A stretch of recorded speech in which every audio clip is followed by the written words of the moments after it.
तो जैसे अगर पुलिस की गाड़ी निकले तो सायरन बजता है तो पता चलता है कि भाई कोई प्रशासन की गाड़ी जा रही है। एम्बुलेंस निकले तो भी बजता है महाराज। वैसे अगर कोई भगवान का भक्त निकलता है तो उसके मुख से एक ही नाम, भगवान का नाम निकलता है। तो ऐसे परम भागवत नारद जी सोच रहे हैं कि यहाँ तो मेरी बात रद्द हो रही है। तो धीरे से नारद जी ने पूछ दिया, पार्वती जी तुम्हें तो भोलेनाथ बहुत प्रेम करते हैं, हमें एक बात भोलेनाथ के विषय में नहीं पता। कौन सी बात नहीं पता? बोले ये बताओ कि भोलेनाथ के गले में जो मुंडों की माला है वो किसकी है? उनकी माला में मुंड आखिर है किसके? किसको इतना प्रेम करते कि हृदय से लगा लिया, हृदय में धारण करते हैं। अब तो पार्वती जी चक्कर में पड़ गई, कह रहे राम राम मुझे तो आज तक नहीं बताया कि किसके मुंड है। और तब तक भोलेनाथ की समाधि टूट गई। राम राम तब सुमिरन लागे, भगवान राम राम कह करके जगे। नारद जी ने समझा भोलेनाथ जाग गए, अब अपने राम चलो, क्योंकि आग में घी डालने का काम तो कर दिया चिंगारी का, अब तो लो अपने आप लग जाएगी। बोलिए राधे राधे, जोर से बोला करिए, बोलिए राधे राधे। हाँ ऐसा लगता है कुछ खाए नहीं। राधे राधे। तुम्हारा शंकर भगवान को देख करके नारद जी जाने लगे। टोका भोलेनाथ ने, नारद जी कहाँ जा रहे हो, जरा रुको सत्संग होगा। नारद जी कह रहे हैं बहुत बढ़िया सत्संग हो गया पार्वती जी से। और आप तो जानते हुए कि आपके पिताजी का ही श्राप है, आपके धर्म के पिताजी, आपके ससुर जी का श्राप है कि 2 घड़ी से ज्यादा ठहर नहीं सकते, इसलिए अपने राम की 2 घड़ी हो गई, अब तो अपन चलते। लेकिन जैसे ही भोलेनाथ ने पार्वती जी की ओर देखा तो देखा पार्वती जी तो मुंह फुलाए हैं, नाराज हो गई। भोलेनाथ ने पूछा क्या हुआ? बोले ही ना। बोले पार्वती जी मायके तो नहीं जाना है, क्योंकि माताओं को जब मायके जाना होता है पीहर तो ऐसे गुस्सा होकर के बैठ जाती है। यहाँ तो दाल में नमक ज्यादा पटक देंगे या सुबह की चाय नहीं बनाएंगे, क्यों नहीं जाने दे? तो भैया अगर पीहर जाना है तो हो आए। बोले नहीं नहीं हुआ क्या है, इतने दिन से तो नाराज नहीं हुई। बोले मैं आपके कपट से नाराज हूं, आप बहुत कपटी हो। बोले मैंने क्या कपट किया, मैं तो अपना भजन भी तुम्हें बता देता हूँ। बोले तुमने आज तक मुझे बताया कि आप किसके गले में मुंड धारण करते हो। शंकर भगवान ने बोले अरे राम राम राम, बस इतनी सी बात, इसके लिए नाराज हो। पार्वती जी ये तो मेरे प्रेम का प्रमाण है, क्योंकि ये किसी और के नहीं, इसमें आपके भी मुंड हैं। पार्वती जी बोली क्या मेरे मुंड हैं? यानी 1 2 3 4, अरे राम राम, मैंने इतनी बार जन्म ले लिया, इतनी बार मर चुकी, और आप हमेशा से एक ही हो। आपने ऐसा कौन सा अमृत पिया है जो आप हमेशा एक ही हो और मैं इतनी बार मर चुकी। पार्वती जी कह रही है फिर तो आप कपटी नहीं हो, महाकपटी हो। भोलेनाथ ने कहा नहीं नहीं पार्वती जी, कपट की कोई बात नहीं है। देखो जब हम अगस्त मुनि के कथा सुनने गए थे, है ना, एक बार त्रेता युग माही शंभु गए ऋषि कुंभज पाई।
एक बार त्रेतायुग माही, त्रेतायुग का समय था। भोलेनाथ जानते थे भगवान ने अवतार लिया है, इसलिए मन में भगवान की कथा सुनने की इच्छा हुई। और जब शंकर भगवान कथा सुनने गए तो किसके पास गए? अगस्त ऋषि जी के पास। और साथ में किसको ले गए? अब यहाँ तुलसीदास जी की चतुराई देखिए। संग सती जग जननी भवानी, एक स्त्री को 3 प्रकार से जाना जाता है। एक उसके पिता के नाम से, दूसरा उसके पति के नाम से, तीसरा उसके संतान के नाम से। फलाने की मैया है, फलाने की पत्नी है, आप क्या कहते हो? लुगाई? हाँ, बीननी। हाँ, तो फलाने की बीननी है। तो महाराज ऐसे एक स्त्री को जाना जाता है। तो जब पार्वती जी शंकर भगवान के साथ कथा सुनने जा रही हैं, तो हमारे तुलसीदास जी ने तीनों नाम से संबोधित किया। संग सती, सती कौन है? दक्ष की पुत्री। संग सती जग जननी, जग जननी जो संसार की माता है।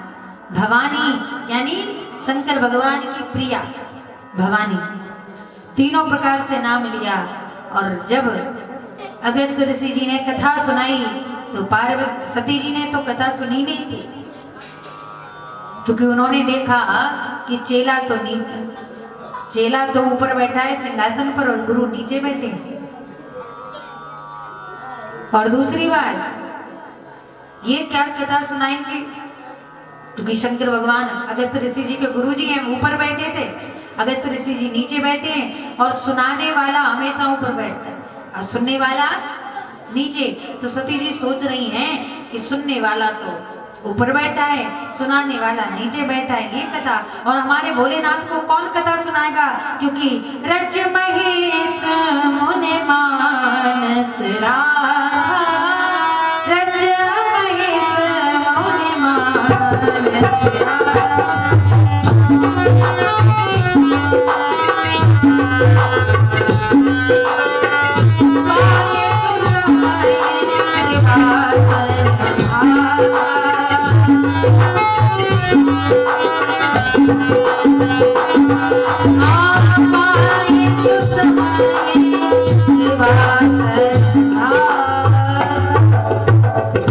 शंकर भगवान की। जब राम कथा को रचना करके भोलेनाथ ने अपने हृदय में ही धारण कर लिया था, छुपा लिया था, किसी को बताया नहीं था। जब भोलेनाथ ही इतने बड़े कथाकार हैं, कथा की रचना कर सकते हैं, तो इनको कोई क्या कथा सुनाएगा। इसलिए संदेह हो गया, कथा नहीं सुनी।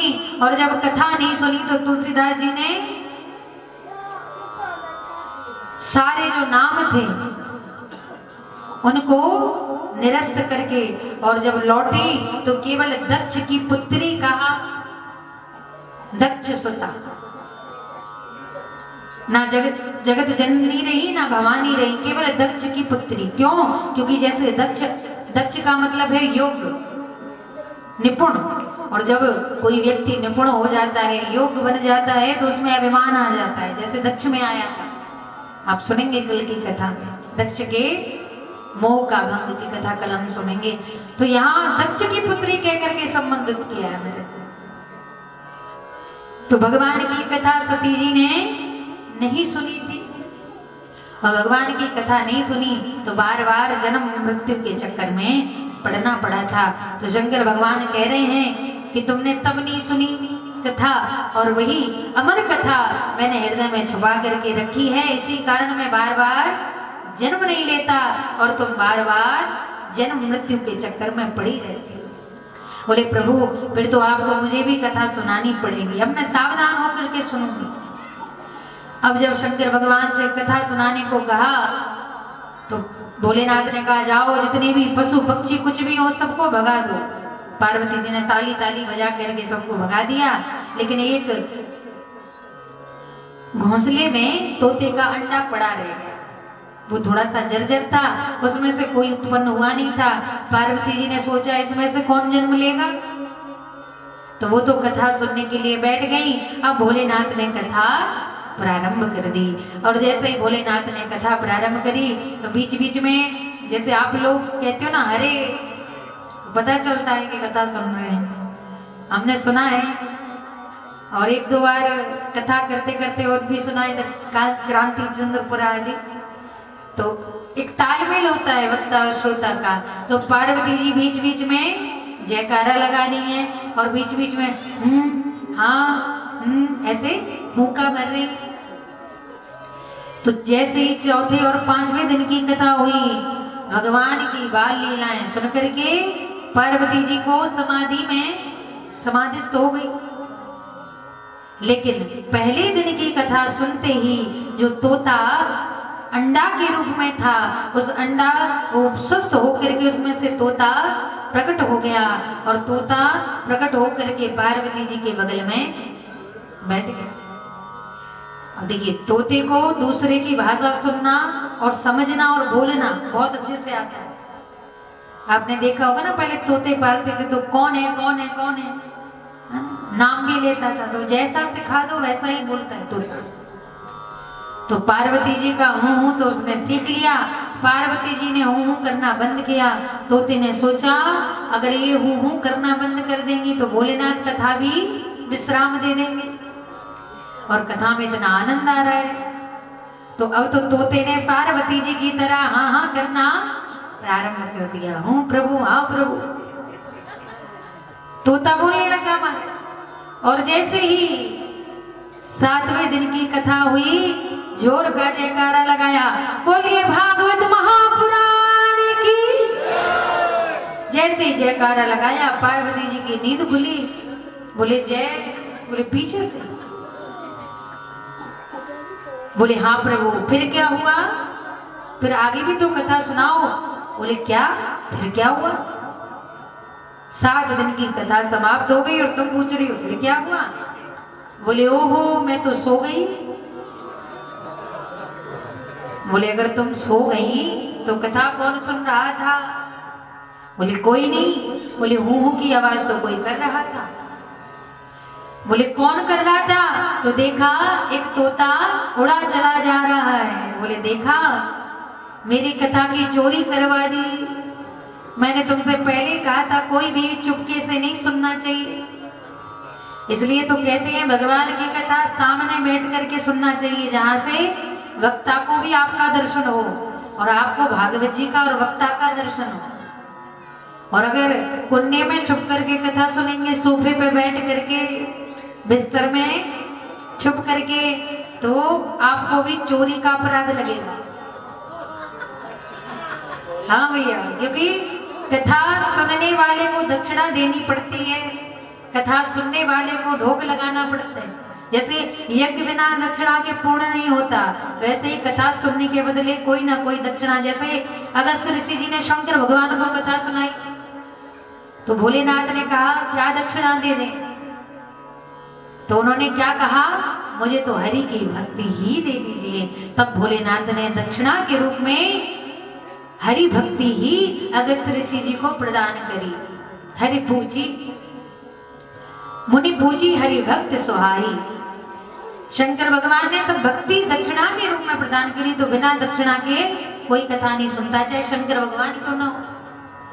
तो भोलेनाथ कह रहे ना इसने दक्षिणा दी और तो और मेरी कथा भी मेरे बिना जानकारी के सुन ली और उड़ गया।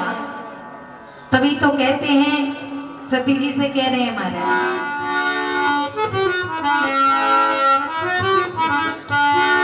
कि तुम हरि कथा में सो गई, तुम्हें जागना था। तुम हरि कथा में सो गई, तुम्हें जागना था। रसिया रस रसिया रस रसिया रस ले गई प्यारी, उसे रोकना था।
Hare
तो तोता कथा सुन करके उड़ गया।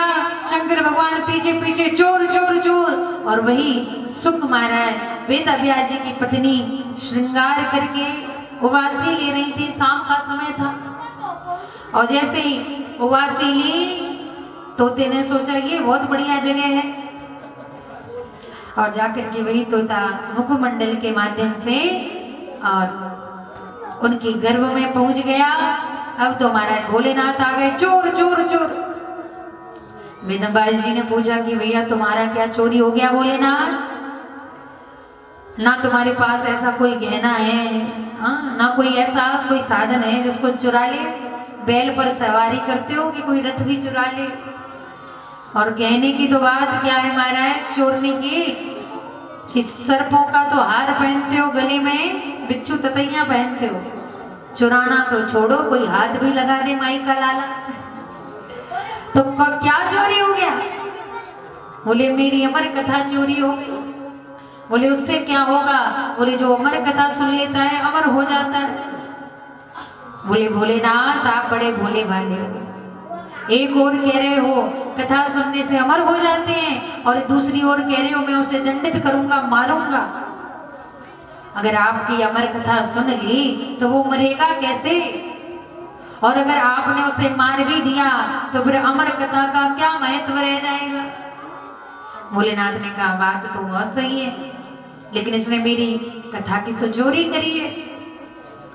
तो कहा तुम्हारा चोर जब बाहर आएगा तो हम तुम्हें सूचित कर देंगे, अभी तो अपने राम मस्त होकर के जाइए, भगवान का भजन करिए। भोलेनाथ को प्रणाम किया, भोलेनाथ तो गए।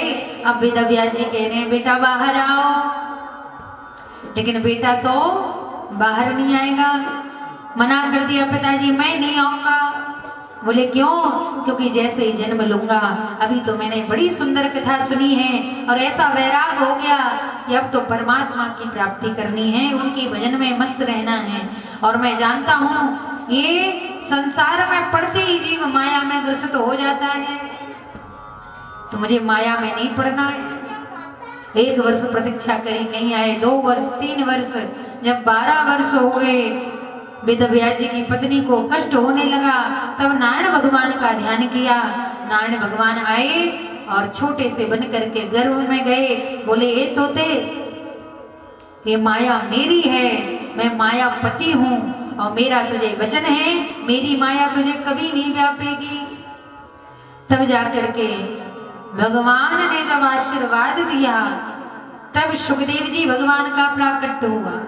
बोलिए सुखदेव जी भगवान की जय। और ऐसे सुखदेव जी के चरणों में हम बार-बार प्रणाम करते हैं। महाराज वो इतने विरक्त महात्मा थे कि जब सुखदेव जी दौड़ते दौड़ते जा रहे थे, एक तालाब में स्त्रियां नहा रही थी। सुखदेव जी वहां से निकल गए, 12 वर्ष के थे, निकल गए, स्त्रियां नहाती रही। लेकिन जैसे ही पीछे पीछे वेदव्यास जी निकले, उन माताओं ने सबने वस्त्र धारण करना प्रारंभ कर दिया। वेदव्यास जी वहां रुके और उन महिलाओं से पूछा, हे देवियों, मैं तो अधेड़ उम्र का हूँ, वृद्ध हूँ, तुम मुझे देख करके लाज करती हो और जो मेरा जवान बेटा भी यहाँ से निकल करके गया है तुम्हें उससे देख करके लाज नहीं है, बल्कि लाज तो उससे करती। तो उन माताओं ने जवाब दिया कि हे वेदव्यास जी महाराज, जो तुम्हारा बालक निकल करके गया है ना, वो माया के परे है। उसे तो स्त्री और पुरुष में भी भेद नहीं है कि कौन स्त्री है कौन पुरुष है। आपको तो फिर भी ये ज्ञात है कौन वृद्ध है कौन युवा है, लेकिन आपके बेटे को तो इस संसार में जरा भी अंतर दिखाई नहीं देता, क्योंकि जो भक्ति की पीएचडी कर लेता है, पीएचडी के बाद तो कुछ नहीं होता ना, कि होता है? नहीं होता। ये सर्वश्रेष्ठ डिग्री है महाराज। तो भक्ति की पीएचडी है क्या? बाबा तुलसीदास जी बता रहे हैं, सिया राम मैं सब जग जानी, सिया राम सब जग जानी, सिया राम करहो बना, डोल जोग पानी,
बोले श्यावर रामचंद्र भगवान की। PhD लेवल क्या है? सिया राम में सब जग जानी। ना कोई स्त्री है, ना कोई पुरुष है, ना कोई कीड़ा है, ना कोई पक्षी है, सब में परमात्मा है। ये दृष्टि विरले लोगों की होती है, हर किसी की नहीं होती। BA की अवस्था क्या है कि हम संतों में, भक्तों में, ब्राह्मणों में भगवान का दर्शन करें। ये तो समझ लेना, जब हमें संतों में, ब्राह्मणों में भगवान का दर्शन होने लगे, भक्तों में भगवान का दर्शन होने लगे, तो समझ लेना हमने भक्ति का BA ग्रेजुएशन कर लिया। और मंदिर में भगवान दिखने लगे मूर्ति में, तो समझ लेना हमने 10th पास कर लिया। तो भक्ति की भी महाराज ये हाई लेवल है। सिया राम में सब जग जानी। तो कहने का भाव ये है कि वेद व्यास जी की भी वो दृष्टि नहीं है जो सुखदेव जी महाराज की। ऐसे परम भागवत सुखदेव जी को हम बारंबार प्रणाम करते हैं। तत्पश्चात नारायण, सरस्वती और देवी का ध्यान करते हैं। नारायणं नमस्कृत्य नरं चैव नरोत्तमं देवीं सरस्वतीं व्यासं ततो जयमुदीरये। सब अब यहाँ से उत्तर देना प्रारंभ करते हैं। पहला कि जीवन का परम धर्म क्या है महाराज? जीव मात्र का परम धर्म क्या है? सावे पुसा परो धर्मो यतो भक्तिर्दोक्षजयी अहेतुक्य प्रतिहता अयात्मा संप्रसादति। प्राणी मात्र का परम धर्म है भगवान के चरणों में प्रेम करना। तो यहाँ से कितने, यहाँ सब लोग भगवान के भक्त बैठे हैं, तो सब भगवान को प्रेम करते हैं कि नहीं? तो समझ लो जिसने भगवान के चरणों में प्रेम कर लिया उसने अपने जीवन का परम धर्म प्राप्त कर लिया। और भगवान के चरणों में सहज प्रीति हो, टर्म कंडीशन नहीं होनी चाहिए। सहज माने चाहे दुख हो चाहे सुख हो, भगवान के चरणों में प्रेम हो। ऐसा ना हो कि भगवान ने कोई काम बना दिया तो भगवान से प्रेम है, जय सीताराम, जय राधे श्याम, हर हर महादेव, और कहीं घर में कोई क्लेश हो गया, कोई बात आ गई, तो बताओ राम राम हम कितनी माला करते हैं, कितना भजन करते हैं, कितना मंदिर जाते हैं, और भगवान ने हमसे ये किया, ये हमारे साथ गलत किया। तुम्हारा हेतु की भक्ति होना चाहिए, हेतु की भक्ति नहीं होना चाहिए। नाता एक राम जी से दूजा नाता तोड़ दे। ये जीवन का परम लक्ष्य है केवल परमात्मा से प्रेम, और उद्देश्य है परमात्मा को प्राप्त कर लेना। तो उद्देश्य कब पूर्ण होगा? प्रेम होगा तभी तो प्राप्त कर पाएंगे, क्योंकि भगवान प्रेम से ही प्रकट होते हैं। कि हरि व्यापक सर्वत्र समाना प्रेम ते प्रगट हो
तो भगवान तो हर जगह व्याप्त है, लेकिन प्रकट दिखाई क्यों नहीं देते?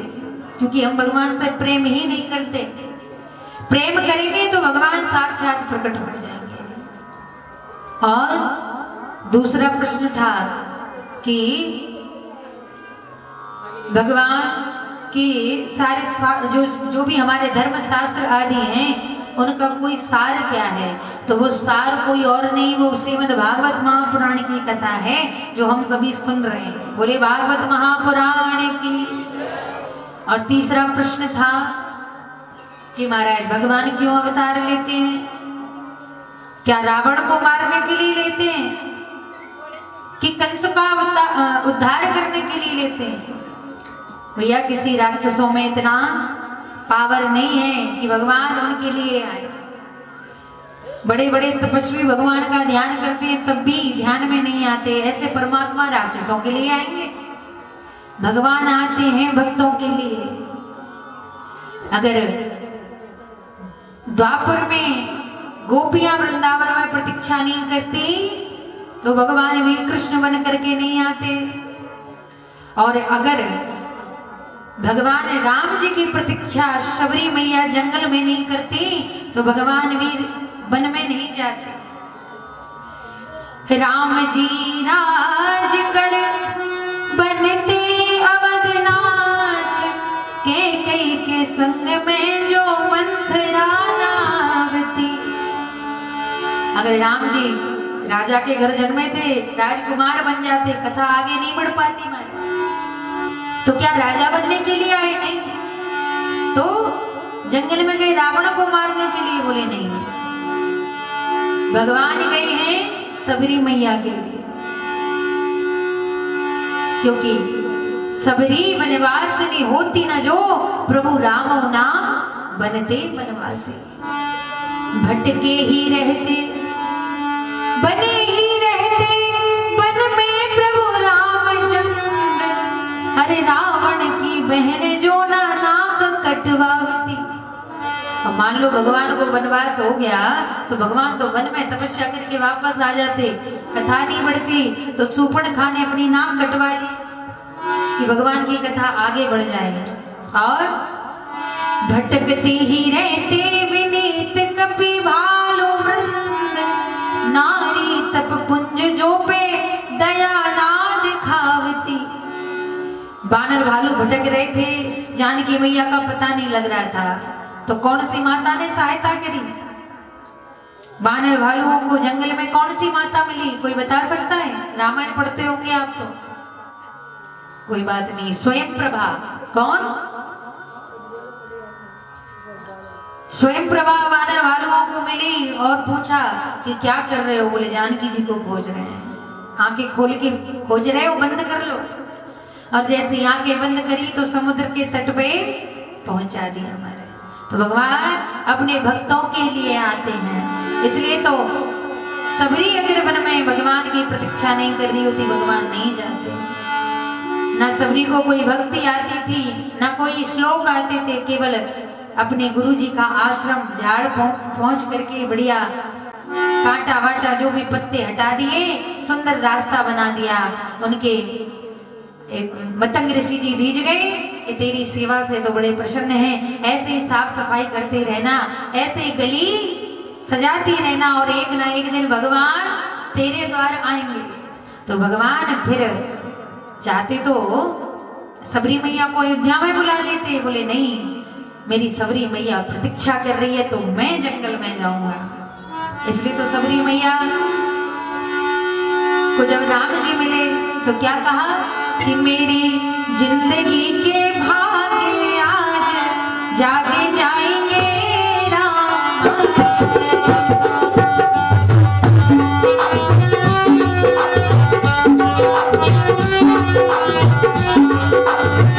ओ मेरी झोपड़ी के भाग्य आज बोले जाएंगे राम।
बोले श्यावर रामचंद्र भगवान की। तो भगवान भक्तों के लिए आते हैं। और चौथा प्रश्न था कि कहाँ कहाँ अवतार लेते हैं भगवान, किन किन रूपों में। तो ये रोज आप अवतारों की कथा सुनेंगे, कभी वरा अवतार, कभी कच्छप, कभी मोहिनी, कभी वामन अवतार, कभी परशुराम अवतार, कभी राम अवतार, कभी कृष्ण अवतार। भगवान के कुछ शेष अवतार हैं, कुछ पूर्ण अवतार हैं, कुछ अंशावतार हैं। 3 प्रकार के भगवान के अवतार हैं।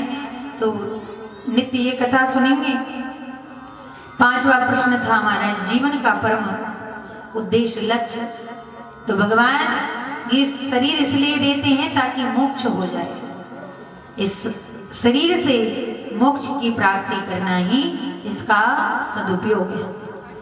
और कुछ लोग तो नाम करते हैं, लेकिन कोई करता है चोरी में नाम और कोई करता है अच्छे काम में नाम। नाम तो दोनों ही अवस्था में होते हैं, बस हमारे ऊपर निर्भर है कि किसमें करना। छठवां प्रश्न था धर्मम किम शरणागता। जब भगवान चले जाते हैं धर्म किसकी शरण में जाता है, तो छठवें प्रश्न का उत्तर है कि धर्म ब्राह्मण संतों की शरण में रहता है। संत धर्म का प्रचार करते हैं, ब्राह्मण यज्ञ अनुष्ठान भागवत जी आदि का प्रचार प्रसार करते हैं, इसलिए धर्म इनकी शरण में रहता है। इसलिए संतों में भगवान का दर्शन करना चाहिए, क्योंकि जब भगवान कृष्ण धराधाम से 125 वर्ष बाद जा रहे थे तो प्रश्न किया उद्धव ने कि प्रभु हम आपका दर्शन कहाँ करेंगे, तो भगवान ने कहा था कि तुम ब्रजवासियों में मेरा दर्शन करना। फिर ब्रजवासियों ने पूछा कि प्रभु हम कहाँ आपको देखेंगे, तब भगवान ने कहा कि तुम संतों में मेरा दर्शन करना, क्योंकि धर्म इनके ही शरण में रहता है और संत ही धर्म का प्रचार प्रसार करते हैं। इसलिए पृथ्वी बैलेंस से चलती है हमारा, नहीं तो ये पृथ्वी कभी बैलेंस से नहीं चलेगी।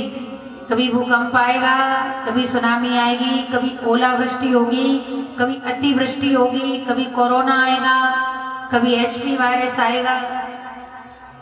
अगर ऐसी चीजें होने लगे तो समझ जाना चाहिए कि धर्म की कमी हो रही है। पहले बरसात नहीं होती थी तो संत महात्मा जगह जगह यज्ञ करवाते थे। ये 6 प्रश्नों का उत्तर दिया। आगे प्रश्न किया महाराज इस कथा का प्रादुर्भाव कैसे हुआ, कैसे इस कथा की रचना हुई, ये कथा हमें विस्तार से सुनाइए।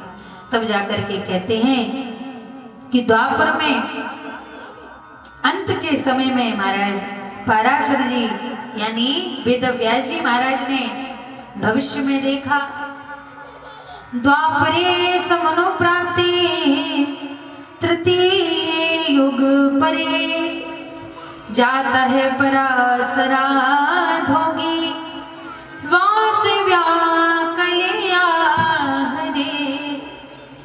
उन्होंने जैसे ही भविष्य में देखा कि आगे आ रहा है कलयुग और कलयुग में लोगों का भाग भी मंदा, कर्म भी मंदा, ऐसे लोगों का कल्याण कैसे होगा, तब उन्होंने 4 वेदों की रचना की। देखिए आप लोग प्रश्न करेंगे, मन में भी आता है क्या द्वापर से पहले वेद नहीं थे? वेद तो थे। वेद तो भगवान नारायण ने जब से सृष्टि करी है हमारा, तब से जब ब्रह्मा जी को प्रदान किए तब से वेद है। तो वेद व्यास जी ने अलग से क्या किया? तो हमारी परंपरा में पहले लिखने की कोई व्यवस्था नहीं थी। ऋषि मुनि सब सुन करके कंठस्थ करते थे। तो वेद व्यास जी के द्वारा वेदों की रचना यानी लिखावट वेद व्यास जी के द्वारा हुई। कई वर्षों तक ये परंपरा चली थी। तत्पश्चात पुराण लिखे, 17 पुराण, महाभारत की कथा भी लिख दी, लेकिन मन में शांति नहीं आई कि अभी भी मन तृप्त नहीं है। मैंने इतने पुराण लिख दिए फिर भी मन शांत क्यों नहीं है? तभी आवाज सुनाई दी नारायण भगवान के नाम की। समझ गए कौन आ गया? नारद जी। नारद जी ने कहा चिंता में क्यों हो? पराशर्य महाभागा भवतः चित्तात्मना, आप किस बात की चिंता कर रहे हो? आप तो भगवान के परम कृपालु कृपा पात्र हैं। बोले मैंने इतने रचना कर दी ग्रंथों की, लेकिन मेरे मन में शांति नहीं है। नारद जी ने कहा पहले तो ये मैं करना छोड़ो कि मैंने किया, क्योंकि हम जो भी करते हैं कराते हैं सब परमात्मा की कृपा से होता है। भगवान का ध्यान करो। और मैं देख पा रहा हूं तुमने जितने भी ग्रंथ लिखे हैं उसमें भक्ति नहीं है, उसमें प्रेम रस नहीं है, उसमें केवल ज्ञान है। विधि निषेध की बातें ज्यादा है। विधि माने ऐसा करो तो ऐसा मिलेगा, और निषेध यानी ऐसा मत करो नहीं तो फलानी नरक में जाओगे, ये निषेध। मूल प्रेम और भक्ति की तो रचना हुई नहीं है। तब जाकर के अपने पूर्व जन्म का परिचय दिया कि मैं पूर्व जन्म में कोई ब्रह्मा जी का बेटा थोड़ी था। मैं तो दासी का पुत्र था। नारद जी कह रहे हैं मेरे पिताजी तो थे नहीं, एक माता जी थी जो संतों की सेवा किया करती थी, लकड़ी लाती थी, गैया धोती थी। लेकिन जब संत आते थे, कीर्तन करते थे, मेरा बड़ा मन लगता था और वो जाते थे। मैं 5 वर्ष का था, मेरा मन बहुत दुखी होता था। जब मैं 6-7 वर्ष का हुआ, मैंने विचार किया कि मैं भी संतों के साथ जाऊंगा। तो संत मुझे ये कह करके मना कर देते थे कि तेरी माता अकेली है, तो अभी हमारे साथ नहीं जा सकता। तो मन में बड़ा दुख होता था। एक दिन तो मैंने सोचा, अरे राम राम, माँ तो होती नहीं तो बढ़िया था, कम से कम संतों के साथ भजन तो करता। अब कहते हैं ना, जो इच्छा करी हो मन माही, हरि प्रसाद कछु दुर्लभ नाही। तो जैसे नारद जी ने ये इच्छा करी, शाम काल में उनकी मां गई गैया धोने और वहीं सर्प ने काट लिया। और जो सर्प ने काटा, माता की तो मृत्यु हो गई। नारद जी की आंखों से 2 प्रकार के आंसू आए, एक आंख से ठंडा आंसू और एक आंख से गर्म आंसू। ऐसे आंसू क्यों आए? क्योंकि नारद जी को प्रसन्नता भी थी और दुख भी था। प्रसन्नता इस बात की थी कि अब कोई रोकने टोकने वाला नहीं है, और दुख इस बात का था कि अब मेरी एक माता ही तो थी, वो भी चली गई। लेकिन मैं संतों के साथ गया, मैं खूब भजन करता। मुझे एक दिन भगवान की छवि दिखी और बाद में वो अंतर ध्यान हो गई। और तभी आकाशवाणी हुई, नारद अभी तेरी इतनी तपस्या नहीं है कि मुझे प्राप्त कर ले। ऐसे ही भगवान का भजन करता रहे, संतों का संग करता रहे, तुझे मैं अवश्य मिल जाऊंगा। तो महाराज प्रलय हो गई, मुझे सब ज्ञात है कि प्रलय हुई, और अब की बार सीधा ब्रह्मा जी का बेटा बन करके आया हूं। बोले भागवत भगवान की। तो ये कृपा मुझ पर भगवान की ही तो हुई है। देव प्रदत्त ये वीणा है जिस पर मैं भगवान के गुण गाता हूँ, इसलिए मेरी पूछ होती है, नहीं तो मुझे कौन जानता है इस संसार में। वेदव्यास जी को ज्ञान हुआ, भक्ति की धारा बहने लगी हृदय में, और 1-2 नहीं 18,000 श्लोक प्रकट हो गए और भागवत जी का निर्माण हो गया। बोलिए भागवत महापुराण की। अब एक दिन लक्ष्मी जी ने पूछा, भागवत जी का अर्थ क्या होता है? बोले भगवता प्रोक्ता इति भागवता, जो भगवान की रसमयी लीला है, वाणी है, वही भागवत है। बोले अच्छा, इसमें हमारा नाम तो आ ही नहीं रहा। बोले नहीं, भगवत्या प्रोक्ता इति भागवता। बोले जिसमें भगवती की वाणी हो, उपासना हो, वो भागवत। बोले ऐसे नहीं मानेंगे, स्पष्ट होना चाहिए।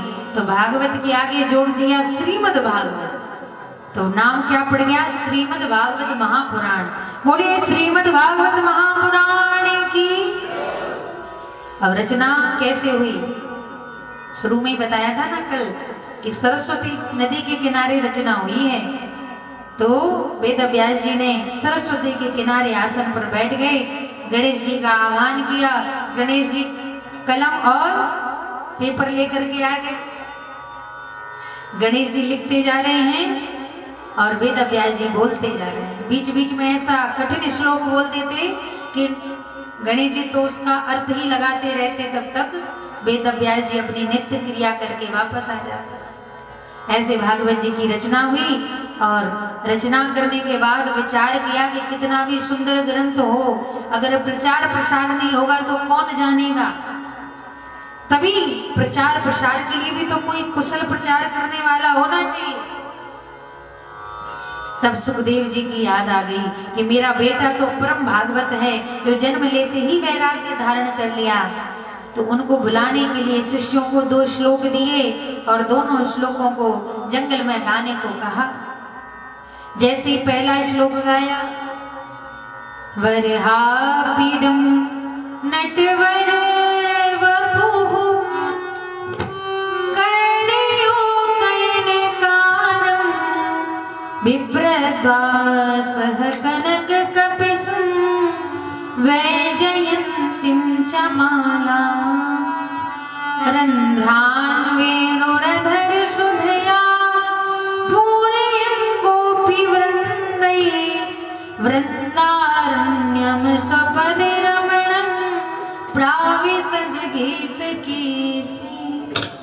भगवान सुंदर पीतांबर धारण करके जंगल में बांसुरी बजाते हुए प्रवेश पा रहे हैं।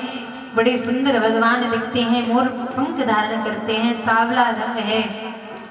सुखदेव जी ने सोचा ऐसा कौन सा सुंदर परमात्मा है, जरा हम भी देखें। फिर विचार आया ये जरूरी नहीं है जो सुंदर हो वो दयालु भी हो, क्योंकि सुंदर लोगों को घमंड जल्दी आता है कि हम बहुत सुंदर हैं। हाँ? फिर थोड़ी देर बाद दूसरा श्लोक सुनाया। अहो वकीयम स्तन कालकूटम जिज्ञासया पाय यदपसाध्वी लेभिं गतिं धावच्युतां ततोऽहं कं वा दयालुं शरणं व्रजेम। एक पूतना राक्षसी भगवान को विष लगा करके मारने के लिए आई और भगवान ने ऐसी राक्षसी को भी धाय माँ की गति दे दी, माँ की समान गति दे दी। उनके समान कौन दयालु होगा। तब तो सुखदेव जी रह नहीं पाए कि सुंदर भी है, करुणा वरुणालय भी है, दौड़ पड़े ऐसे श्लोक और सुना दो, कौन है ये परमात्मा। बोले भैया हमारे पास तो 2 ही श्लोक थे, हमारे गुरुजी के पास 18,000 श्लोक हैं, उनसे सुन लो। बोले नाम क्या है गुरुजी का। बोले वेद व्यास जी महाराज। अब तो गदगद हो गई, तो मेरे ही पिताजी हैं। दौड़ पड़े महाराज सुखदेव जी और सुखदेव जी का दर्शन करके हृदय से लगा लिया सुखदेव जी को। देखिए तब सुखदेव जी भागे लेकिन लौट करके नहीं देखा, और आज भगवान की कथा रूपी चटनी चटाई तो दौड़ते हुए आ गया। तो भैया भागवत जी है चुंबक और हमारा हृदय है लोहा। अगर सुखदेव जी की तरह हमारा हृदय एकदम निर्मल होगा, प्रेम से भरा होगा, तो जैसे सुखदेव जी खिंचे चले आए वैसे ही हम भी खिंचे चले आएंगे। चुंबक भी उसी लोहे को खींचती है जो लोहा मिट्टी और कंकड़ आदि से रहित होता है। जिस पर ज्यादा मटेरियल चढ़ा होता है तो चुंबक उसे भी खींच नहीं पाती है। इस प्रकार सुखदेव जी को कथा प्रदान करी। अब सुखदेव जी महाराज ने राजा परीक्षित जी को ये कथा प्रदान करी है। बोले भागवत भगवान की।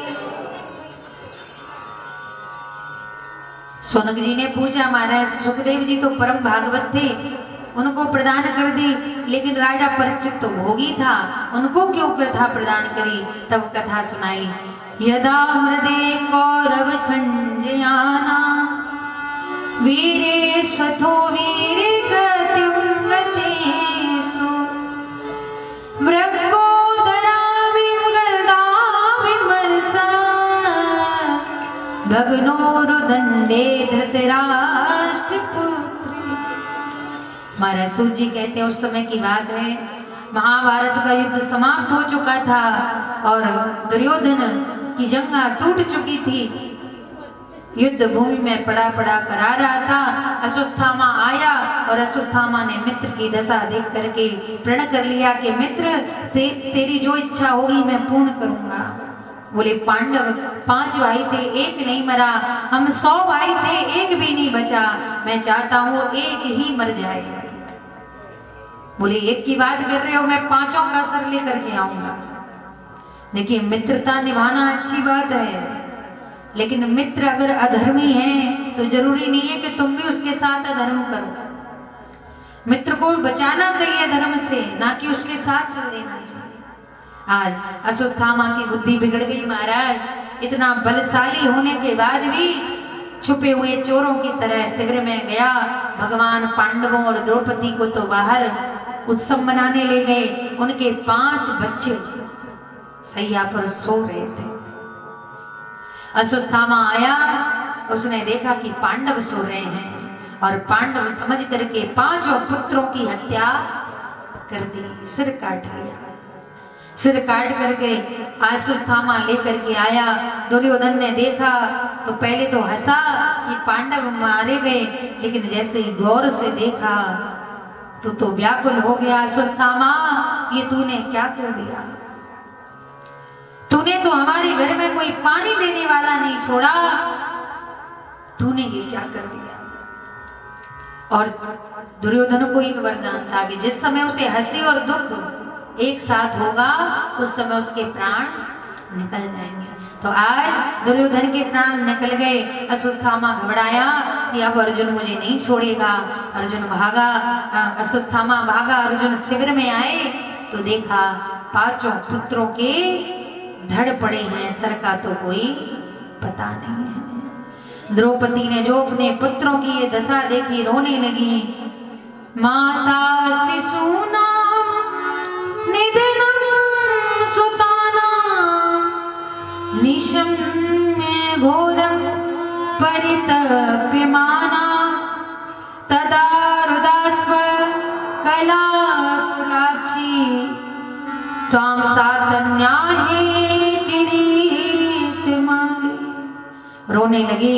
अर्जुन ने कहा, ए द्रौपदी तुम छत्राणी हो और छत्राणी को आंसू शोभा नहीं देते। मैं अर्जुन प्रतिज्ञा करता हूं जिसने तुम्हारे बच्चों को मारा है मैं तुम्हारे सामने मृत्यु दंड दूंगा। अश्वत्थामा भागा, अर्जुन उसके पीछे पीछे पकड़ करके बांध लिया। भगवान ने कहा भी मारो। कहने लगा, अर्जुन ने कहा कि प्रभु मैंने द्रौपदी के सामने मारने की प्रतिज्ञा की है। और जैसे द्रौपदी के सामने आए द्रौपदी तो बंधन से मुक्त करने लगी। मुक्ताम मुक्ताम, छोड़ दो छोड़ दो। द्रौपदी ये वही दुष्ट है जिसने तुम्हारे 5 पुत्रों को मारा है, ये छोड़ने योग्य नहीं है। द्रौपदी ने कहा मुझे इस पर दया नहीं आ रही, मुझे दया आ रही है तो इसकी मां पर आ रही। मां रोदी दश जननी गौतमी पति देवता यथा हम मृत्युवाद सारता रोदि में श्रुमुखी मोह। मैं जानती हूँ कि एक माँ का जब बालक बीमार होता है तो कितना कष्ट होता है, और जब हत्या अगर माँ देखती है तो उसके तो प्राण भी नहीं टिकते। और मेरी गुरु माँ के पति द्रोणाचार्य तो युद्ध में मारे गए, इकलौता सहारा ये बालक अश्वत्थामा है। अगर इसकी हत्या हो गई तो मेरी गुरु माँ नहीं बचेगी, इसलिए इसे छोड़ दो। अब तो असमंजस हो गया। दुर्योधन जी से पूछा अर्जुन ने कि क्या करें। युधिष्ठिर जी महाराज से पूछा कि बड़े भैया क्या करें। उन्होंने कहा कि द्रौपदी सही कह रही है, लेकिन भीम भैया कह रहे हैं मैं तो नहीं छोड़ूंगा। तब भगवान के ऊपर निर्णय छोड़ दिया। भगवान ने कहा तो सुनो, धर्म कहता है ब्रह्म बंधुर न अहंतव्य आतताई वदारहरण मयि वो भयमान मातम परिपाहन शासनम। धर्म कहता है ब्राह्मण कितना भी गलत हो हत्या करने के योग्य नहीं है, उसकी हत्या करोगे तो ब्रह्म हत्या का पाप लगेगा, और आताताई छोड़ने योग्य नहीं है। अर्जुन ने हाथ जोड़ लिए, महाराज जय हो टेढ़ी टांग वाले, जैसा आपका नाम वैसा आपका काम। गाते हैं ना भगवान को कि तू बड़ा टेढ़ा है, तू टेढ़ा तेरी टेढ़ी रे नगरिया, तू टेढ़ा तेरी टेढ़ी रे नजरिया, तू टेढ़ा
बोली मांगे बिहारी लाल की।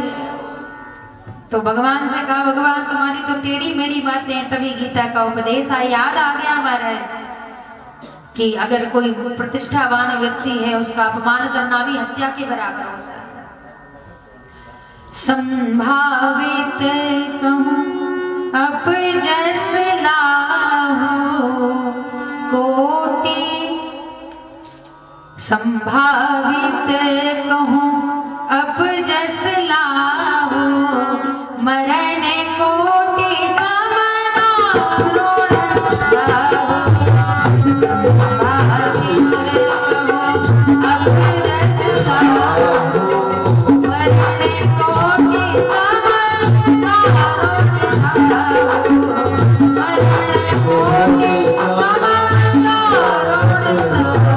कोटि तभी याद आया और अश्वत्थामा का अपमान कर दिया, मणि छीन ली, शिविर से धक्का दे करके भगा दिया और प्रतिज्ञा पूरी हो गई। अश्वत्थामा ने ठान लिया कि अब इसके गर्भ का अंतिम जो बालक है, क्योंकि प्रद्युम्न में अभिमन्यु जी तो चक्रव्यूह में मारे गए थे, उनकी पत्नी उत्तरा के गर्भ में अंतिम बालक था, उसी पर अश्वत्थामा ने प्रहार किया। कुंती मैया भी वहां, भगवान जब द्वारका जा रहे थे तो कुंती मैया भी भगवान की स्तुति ही कर रही थी और इधर उत्तरा के ऊपर अस्त्र छोड़ दिया। कुंती मैया अपनी विनती सुना रही हैं, नमस्ते पुरुषं त्वादं ईश्वरं परम अलक्ष्यं सर्वभूतानां अंतर्निहितं।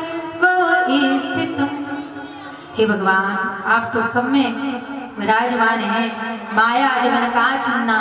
भगवान को प्रणाम किया, भगवान ने कहा तुम तो मेरी बुआ हो, मुझे क्यों प्रणाम कर रही हो?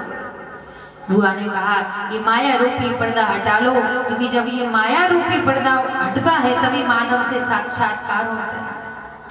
मैं जैसे ही तुम्हारी भगवत्ता याद करती हूँ कि तुम ईश्वर हो, तभी तुम धीरे से बुआ कह देते हो और मैं सारा ज्ञान भूल जाती हूँ और सोचती हूँ मेरा ही भतीजा है। बुआ मांग लो क्या चाहती हो? बोले प्रभु तुमने हर क्षण मेरे बच्चों की रक्षा करी है, मेरे पास संकट आया तो आपने उस संकट को ऐसे टाल दिया जैसे भारी समुद्र को गौ का खुर बना दिया हो। करहि सुधारि को करहि मिताई, करहि सुधारि को करहि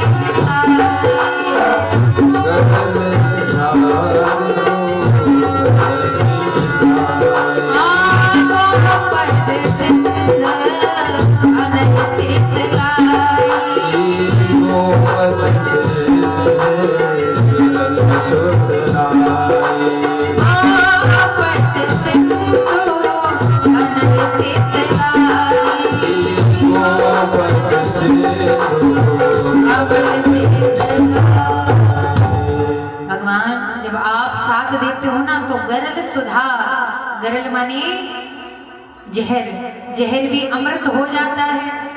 रिपु करे मिताई, रिपु माने शत्रु की मित्रता करने लगता है। और गौपत सिंधु अनल सतलाई, गौ ये भारी भरकम ये बड़ा बड़ा महासागर भी गौ के खुर के बराबर हो जाता है। और मित्र बन करके शत्रु भी व्यवहार करने लगता है महाराज, मित्र जैसा। इसलिए मुझे जीवन में कुछ नहीं चाहिए, अगर देना ही है तो एक ही वरदान दो, विपदः सन्तु न तत्र तत्र तत्र जगत गुरु भवतो दर्शनम यत्सार पुनर्भव दर्शनम। जब तक मेरा जीवन है तब तक मेरे जीवन में घोर संकट ही संकट आते रहे, ये मुझे वरदान। भगवान ने कहा बुआ मेरे पास ये है ही नहीं, क्योंकि भगवान आनंद सिंधु हैं, उनके पास आनंद तो है लेकिन दुख नहीं है। बोले दुख क्यों चाहिए? बोले दुख इसलिए चाहिए क्योंकि सुख आया तो आप दूर जाने लगे, मुझे ऐसा सुख नहीं चाहिए जिससे भगवान दूर हो जाएं। सुख के माथे सिर पड़े जो हरि हृदय सो जाए, बलिहारी वा दुख की जो पल पल नाम रटा। मैं तो उस दुख की बलिहारी हूँ। भगवान ने कहा बुआ तुम ऐसी बात कर रही हो, तुम जाते नहीं। भगवान ने अपना जाना स्थगित किया तो उत्तरा रोती आ गई, पाहि माम पाहि महायोगिन देव देव जगतपते, हे जगतपति मेरी रक्षा करो। भगवान ने कहा क्या हुआ? कहा एक तेज पुंज मेरी ओर बढ़ा चला आ रहा है और मुझे अपनी चिंता तो नहीं है, लेकिन मेरे गर्भ में जो बालक है वो इस वंश का अंतिम बालक है, अगर उसे कुछ हो गया तो गर्भ में इस वंश को आगे बढ़ाने वाला पानी देने वाला कोई नहीं रहेगा। तो भगवान ने अंगूठे बराबर शरीर बना लिया, मैंने जब तार धारण कर लिया अंगूठे के समान, और तभी उत्तरा के गर्भ में गए और गर्भस्थ परीक्षित की परिक्रमा लगा लगा करके उसकी रक्षा की। बोले भक्तवत्सल भगवान की जय हो। ब्रह्म अस्त्र शांत हुआ, परीक्षित की रक्षा भगवान ने करी, और एक दिन युधिष्ठिर जी को उदास देख करके धर्म का उपदेश दिया, किंतु धर्म समझ में नहीं आया। वो उदास थे कि मैंने महाभारत में कितनी ही अपनी ही घर की बहुओं को विधवा बना दिया। तब भगवान युधिष्ठिर जी के साथ, पांडवों के साथ, द्रौपदी के साथ युद्ध भूमि में गए जहां भीष्म पितामह सैया पर लेटे थे। भगवान का दर्शन किया, उत्तरायणी सूर हो चुके थे। अर्जुन ने प्रणाम किया तो पूछ लिया क्या तेरा सारथी नहीं आया? भगवान सिर की ओर खड़े थे। भगवान ने कहा हम यहाँ हैं। बोले बहुत छल लिया प्रभु, अब तो सामने आ जाओ, अब तो अंतिम समय है। भगवान सामने